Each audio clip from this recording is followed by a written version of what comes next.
Mungkin juga di kajian pernah dengar Anda menyebutkan ada pendahulu antum, pendahulu panitia, ada dua orang, ada Abu Talib dan Khadijah radhiyallahu anha.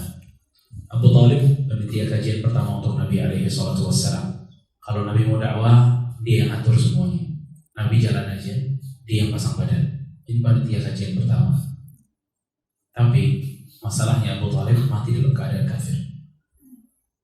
Jadi bukan mentang-mentang panitia kajian itu merasa aman dari futur, dari dosa, dari neraka, dari maksiat, tidak ada menjamin.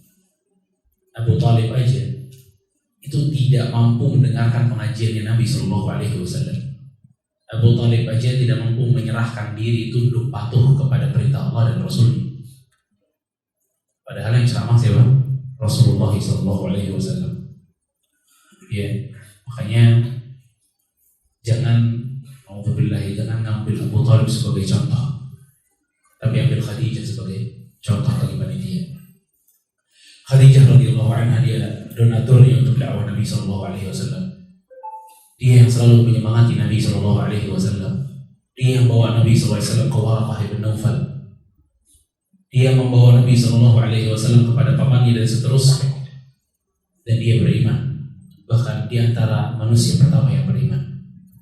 Ikuti Khadijah yang bisa mengambil manfaat dari apa yang dia buat atau apa yang dia jaga. Itu dakwahnya Nabi Shallallahu Alaihi Wasallam. Karena seperti Abu Talib cuma bikin doang, cuma jaga doang, tapi nggak bisa ambil manfaat. Makanya panitia butuh banget mengambil manfaat dari pengajian-pengajian yang mereka selenggarakan. Jamaah barakallahu fikum. Imam Bukhari, kenal semua insyaallah ya. Tahu lah, pernah dengar semua insyaallah. Kalau Ishaq bin Rahuyah, pernah dengar? Ishaq bin Rahuyah, tidak pernah dengar? Kalau Bukhari, sering. Bukhari dia jadi tinggi, fenomenal, viral. Itu karena apa? Karyanya Sahih Bukhari. Itu Sahih Bukhari tidak akan muncul melainkan karena Allah kemudian Ishaq bin Rahuyah. Dia ini gurunya Imam Bukhari. Dia ini yang pernah mengatakan di depan murid-muridnya, "Lau jama'atum ahadits an Rasulillah sallallahu alaihi wasallam." Kalau saja di antara kalian ada yang mau mengumpulkan hadis-hadis Rasul yang sahih. Perkataan itu fawaqa'a dzalika fi qalbi Bukhari. Perkataan itu masuk ke dalam hatiku. Dari situ selama kurang lebih 17 tahun Imam Bukhari rahimahullah menyusun kitab Sahih Bukhari. Mungkin Ishaq bin Rahuyah tidak pernah nyangka di dalam kepalanya saat perkataan itu dikatakan dia bisa dapat pahala sampai hari ini. Kalau orang-orang memuji Sahih Bukhari berarti sama dia memuji Ishaq bin Rahuyah. Kalau orang-orang membaca Sahih Bukhari, pahalanya bukan hanya terhadap Bukhari tapi kepada Ishaq bin Rahuyah. Kalau orang-orang beramal dengan hadis yang dia baca dalam Sahih Bukhari, maka bukan hanya Bukhari yang mendapatkannya, Ishaq bin Rahuyah juga mendapatkannya. Ya. Kadang memang orang tidak perlu tampil untuk mendapatkan pahala yang banyak. Kita nggak perlu di depan dilihat dan diketahui semua orang untuk mendapatkan pahala yang banyak. Ishaq bin Rahuyah, siapa yang kenal dia? Anda tanya, tadi nggak ada yang kenal. Tapi ternyata dialah alasan yang menjadikan Imam Bukhari menulis kitab Sahih. Makanya panitia ini kan terlihat di belakang. Ya, terlihat di belakang. Orang-orang mungkin tidak ada yang mengenalnya. Maka kalau orang-orang tidak ada yang mengenal panitia, ya udah, nggak apa-apa. Yang penting orang-orang merasakan apa jerih payah panitia. Pengajian berjalan lancar, nyaman. Dia bisa beramal dengan apa yang dia dengarkan dalam pengajiannya. Cukup untuk panitia itu sebuah kebahagiaan. Bahkan sebuah hadis ya, Rasulullah SAW berkata dalam hadisnya, dari hadis yang cukup indah luar biasa. Rasul mengatakan, "Ta'isa 'abdu dinar wa 'abdu dirham wa 'abdul khamisah in u'tiya radhi wa in lam tu'ta sakhit ta'isa wa takas." Setelah Rasulullah SAW menghina orang-orang yang menjadi hambanya uang, hambanya dinar, hambanya dirham, Rasul mengatakan, "Tuba li'abdin akhidun bi'inani farasihi fi sabilillah asy'atha ra'sahu mughabbaratan qadamah. Kata Rasulullah SAW, tuba, bahagialah atau masuk surgalah. Tuba, siapa yang dikatakan Rasulullah SAW bahagialah, masuk surgalah? Kata Rasulullah SAW, li'abdi akhidhu bi'inani farasi, seorang hamba yang mengambil tali kudanya dia dan dia berperang di atas kudanya. Orang ini tuba, beruntung dia masuk surga ini. Lalu Rasulullah SAW mengatakan, asy'atha ra'sahu mughabbaratan qadamah, rambutnya kotor, bajunya kotor, kakinya berdebu. Orang ini, kata Rasulullah SAW, walaupun awalnya jadi pasukan kuda, tapi kana fil hirasah, kana fil hirasah. Tapi kalau Rasul waktu itu mau pindahin dia, bukan jadi pasukan kuda lagi, hanya sebagai satpamnya, kana fil hirasah, dia mau. Wa in kana fi saqah, kana fi saqah. Kalau dipindahin ke tugasnya yang tadinya jadi pasukan kuda, satpam, dipindahin lagi, kata Rasulullah SAW, jadi saqah, tuangin air. Cuma itu aja tugasnya. Kana fi saqah, dia bawa di situ. Lalu Rasul mengatakan, in kana sa'dan lam yu'dan lahu wa in syaffa' lam yusyaffa'. Saking tidak terkenalnya karena porsi pekerjaannya yang rendah, ketuanya nggak kenal sama dia. In sa'dan lam yu'dan lahu. Kalau dia datang ke ketuanya minta izin, kata ketuanya, ente siapa? Padahal itu panitianya, bawahannya. Wa in syaffa' lam yusyaffa'. Kalau dia meminta syafaat, nih saya punya orang mau masuk sini, tidak diberikan karena ketuanya nggak kenal sama dia. Orang ini tidak terkenal, tapi kata Rasulullah, tuba, masuk surga orang ini. Jadi kita nggak perlu dikenal untuk bisa mendapatkan surga Rabbul Alamin. Dan hadis ini paling cocok untuk para panitia. Ustaznya mungkin nggak hafal siapa nama antum, tapi dengan itu cukup bisa mendapatkan surga. Jadi nggak mesti kenal sama ustadznya misalnya. Kalau ustadznya lupa, nggak apa-apa. Yang penting Allah tidak akan lupa kepada kita. Makanya Rasulullah SAW mengatakan, tuba, bahagialah, beruntunglah, masuk surga. Ini sadar lam yu'dhanlah.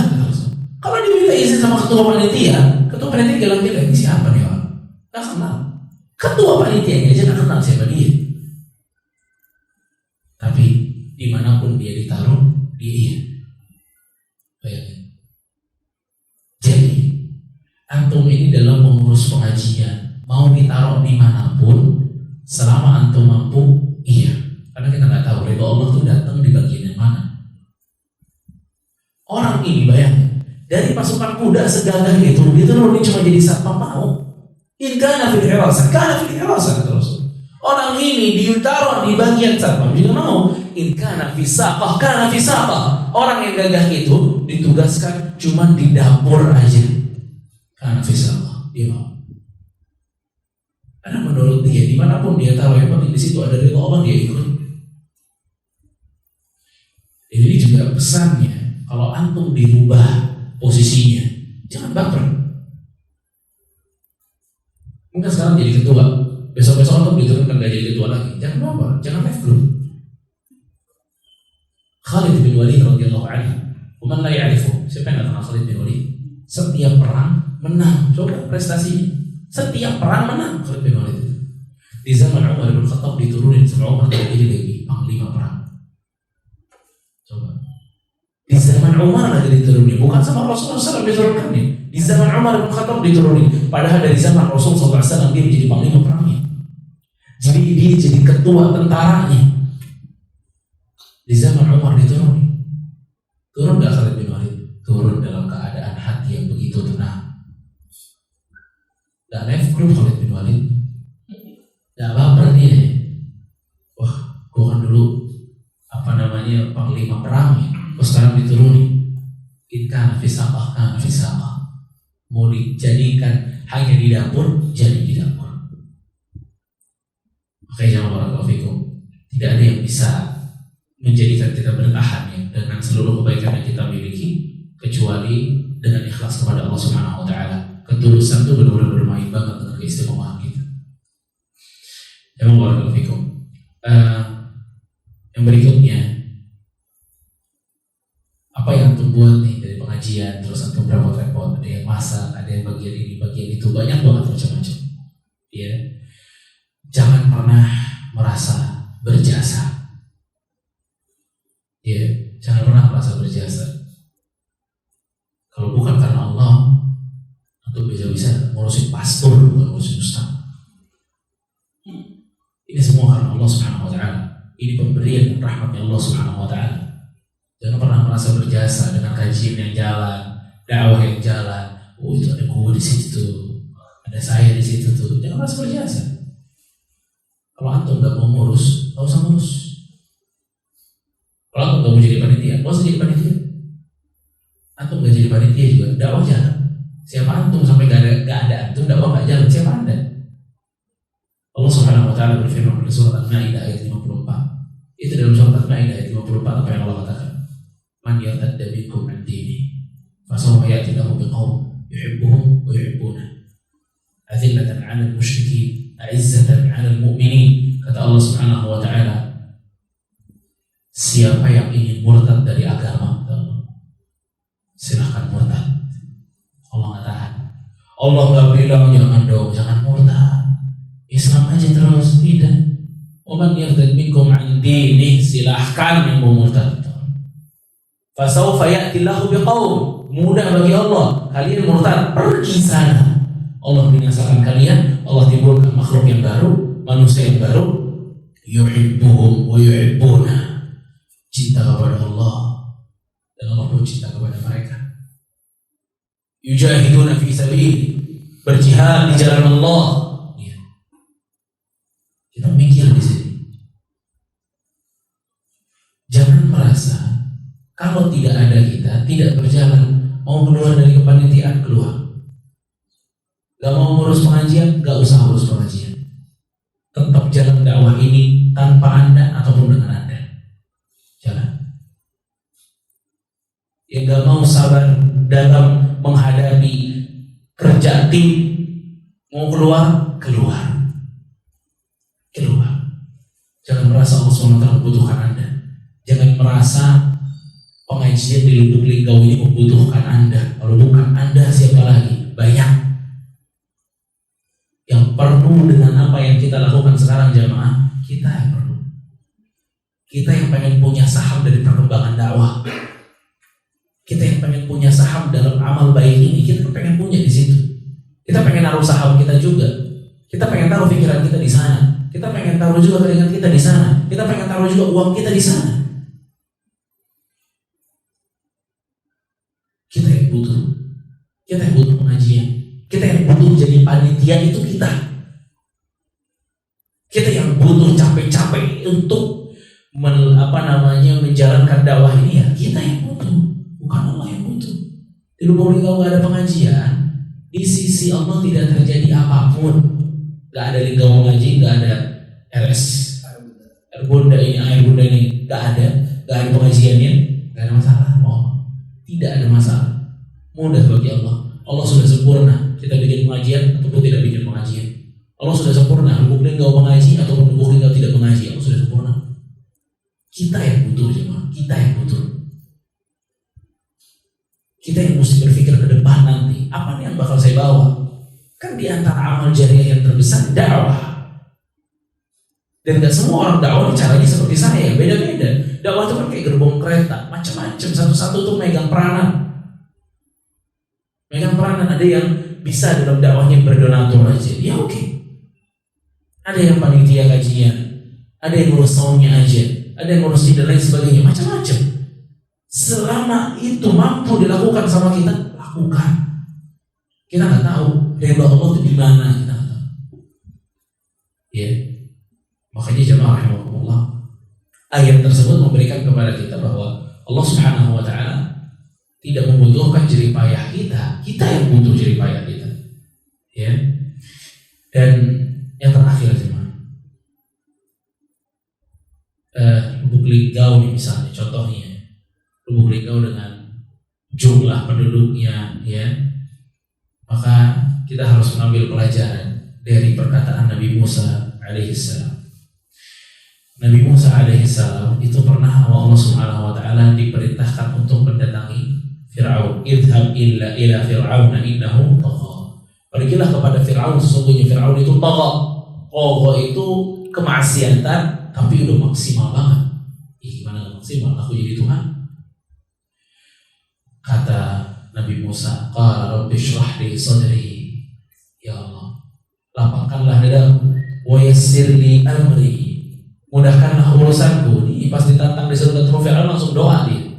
Ya, wahlul 'uqdatan min lisani, dan lepaskanlah kekakuan dari lidahku, yafqahu qawli, agar mereka mengerti perkataanku.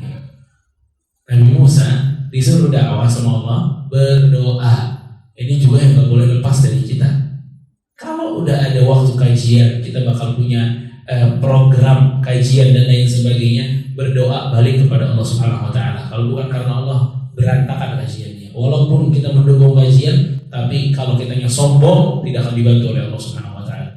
Ya, Nabi Musa aja langsung berdoa sama Allah begitu disuruh datengin Fir'aun. Bahkan bukan hanya berdoa, dia bilang, waj'al li waziran min ahli. Ya Allah, jadikanlah untukku seorang pembantu dari keluargaku. Minta partner dalam dakwah. Nabi Musa yang minta partner dalam dakwah. Harun akhi, aku minta Harun. Ushdud bihi azri, teguhkanlah kekuatanku dengan adanya dia.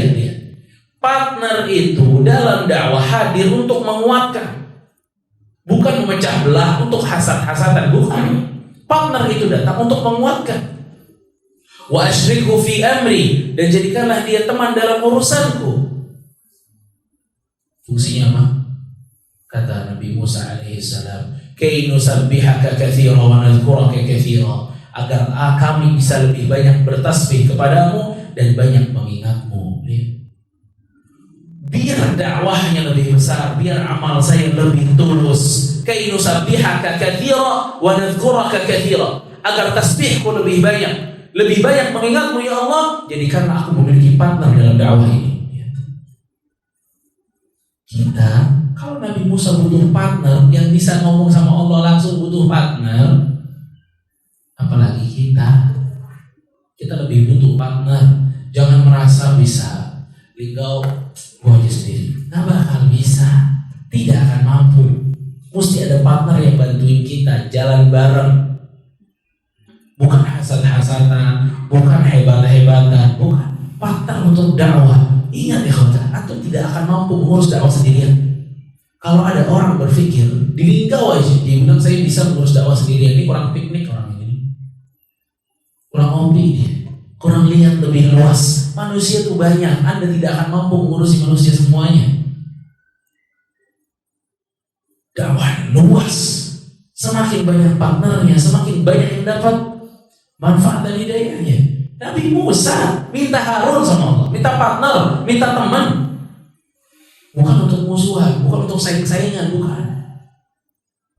Kay nusabbihaka katsira wa nadhkuraka katsira, agar lebih bisa mampu beribadah kepada Allah Jalla wa Ala. Makanya partner itu bukan untuk saing-saingan, tapi untuk bersama-sama berjalan dalam dakwah. Dan kalau kita tulus dalam dakwah, mesti kita gak punya perasaan apa-apa sama mereka, sama partner-partner kita, gak boleh. Itu akan merusak dakwah itu sendiri. Dan betapa seringnya dakwah itu dirusak karena tadi hasad, yang mestinya berpartner tapi dia malah hasad, ya, karena niatnya gak tulus, ya. Fala haula wala quwwata illa billah. Makanya rahimahullah, mungkin kan juga antum pasti kan dalam membangun dakwah ini ada cobaan dan ujian kan? Apa nggak ada? Kalau nggak ada mantep nih. Banyak. Oh ya, berarti sama semua. Tapi nggak apa-apa jemaah, nggak apa-apa. Di dalam dakwah ini ada ujian dan cobaan. Kenapa? Karena fungsi ujian dan cobaan itu memang menyingkirkan orang-orang yang tidak mau berjuang. Di Mekah itu nggak muncul orang munafik. Gak muncul orang munafik. Kenapa? Karena di Mekah tuh waktu ujian, waktu cobaan, cuma yang mau berjuang yang bertahan. Kapan orang munafik muncul? Di Madinah, saat keadaan mulai settle, mulai enak, mulai nyaman, muncul tuh yang gak mau berjuang, mulai ada. Jadi dakwah dengan segala ujiannya bagus.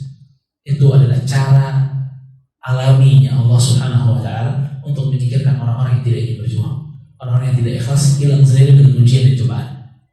Ya, makanya berjuang di dalam cobaan dan ujian tersebut. Kalau ada yang keluar dari ujian dan cobaan, biarin. Kita bersyukur orang-orang seperti itu keluar. Kalau dia masih bertahan, merusak dakwah kita.